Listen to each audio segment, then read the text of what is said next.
Kelompok Hizbullah Lebanon menyerang Tel Aviv, Israel dengan roket pada Rabu 23 Oktober 2024.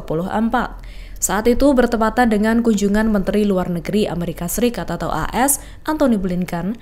Serangan itu membuat Blinken terpaksa berlindung di lokasi persembunyian yang dirahasiakan Israel.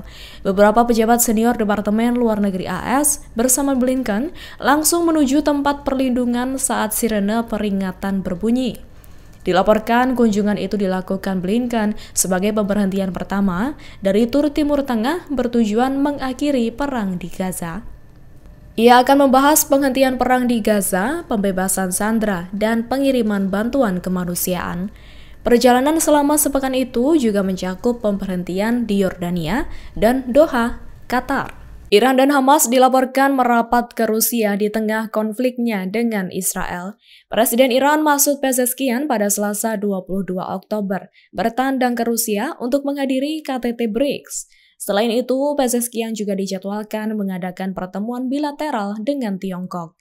Di hari yang sama, dilaporkan juga bahwa delegasi Hamas telah tiba di Moskow mengadakan serangkaian pertemuan dengan pejabat Rusia. Seperti diketahui, Iran dan Hamas tengah terlibat perseteruan dengan Israel di tengah Tel Aviv tetap membombardir jalur Gaza tanpa henti. Di sisi lain, pada waktu yang sama juga, Menteri Luar Negeri AS Antony Blinken berkunjung ke Israel. AS telah mengirimkan senjata anti-rudal THAAD untuk membantu Israel dalam mencegat ancaman rudal Iran.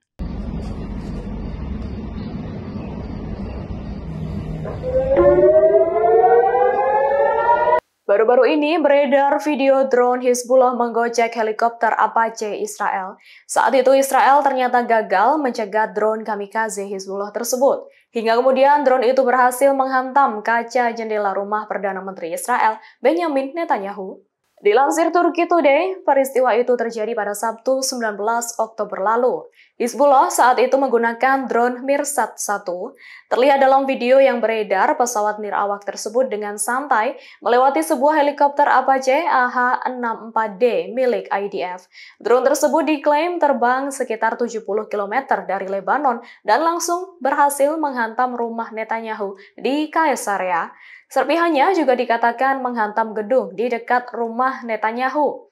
Dilaporkan peringatan serangan udara sempat diaktifkan, namun ternyata sudah sangat terlambat.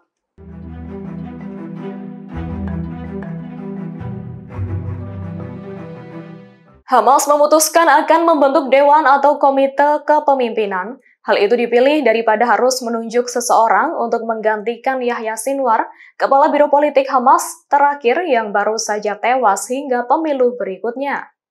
Dilansir Al-Arabiya, dewan tersebut dibentuk setelah pembunuhan kepala Biro Politik Hamas Ismail Haniyeh.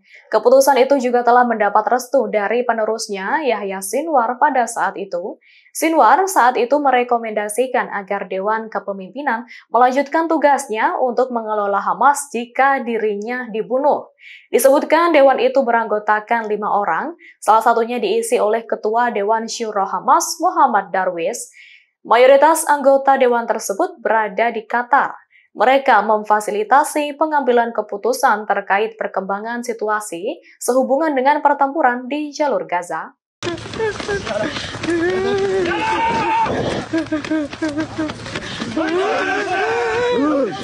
Kelompok Hizbullah Lebanon mengklaim berhasil menewaskan lebih dari 70 tentara Israel. Klaim itu memperbarui pernyataan pada pekan lalu yang menyebutkan 55 tentara IDF tewas. Dilansir TRT World Kamis 24 Oktober, Hizbullah mengklaim 70 tentara IDF itu tewas saat terlibat pertempuran sengit dengan pejuangnya. Tidak disebutkan dalam kurun waktu berapa hari puluhan tentara Israel itu tewas.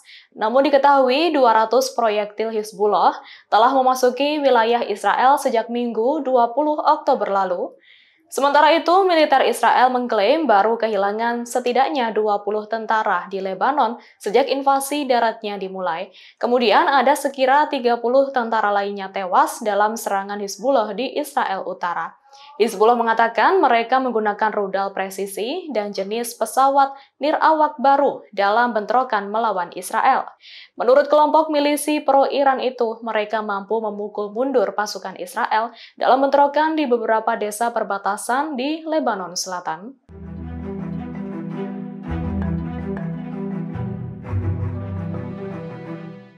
Pasukan Pertahanan Israel atau IDF mengungkapkan informasi intelijen terkait pusat keuangan kelompok Hizbullah.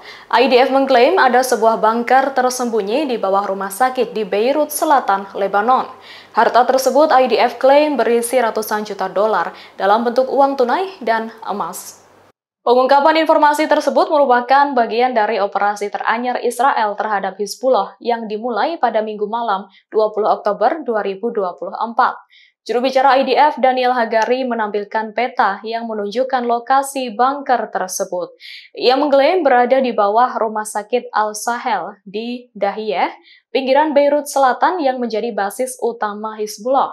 Dana itu ia sebut digunakan untuk membiayai serangan Hizbullah terhadap Israel. Hagari mengatakan IDF melakukan serangkaian serangan udara untuk merusak kemampuan keuangan Hizbullah. Namun ia tidak menjelaskan secara pasti apakah seluruh uang tersebut hancur dalam serangan tersebut. Download Tribun X sekarang, menghadirkan lokal menjadi Indonesia.